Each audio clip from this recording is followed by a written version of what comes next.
Forum des ministres en charge de l'action humanitaire de l'espace AES, c'est demain que s'ouvrent les travaux ici à Bamako sous le thème politique humanitaire et mécanismes de financement de l'action humanitaire dans l'espace AES, enjeux, défis et perspectives. Il s'agira de développer des mécanismes endogènes de financement des crises à caractère humanitaire et mettre en œuvre des solutions durables pour renforcer la résilience de nos communautés. Pour plus de précisions, écoutons colonel Assaba Diallo Touré, ministre de la Santé et du Développement social, au micro de Tamsir Diabati.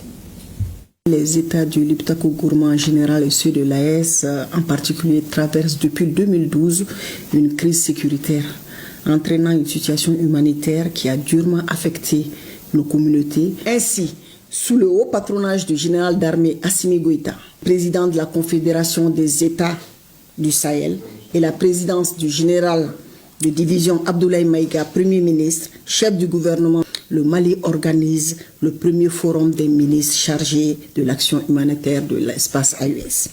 Avec la participation des pays invités comme la Mauritanie, le Togo, le Tchad, des experts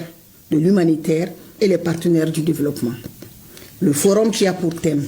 politique humanitaire et mécanismes de financement de l'action humanitaire dans l'espace AES, enjeux, défis et perspectives, a pour objectif d'échanger sur la situation humanitaire de nos trois pays, de partager nos expériences et nos bonnes pratiques en matière de gestion humanitaire. Il s'agira pour nous de tirer des leçons sur la gestion de la situation humanitaire dans les différents pays, d'instaurer un cadre d'échange et de dialogue entre nos États sur le contexte humanitaire et développer des mécanismes endogènes de financement des crises à caractère humanitaire et mettre en œuvre des solutions durables pour renforcer la résilience de nos communautés.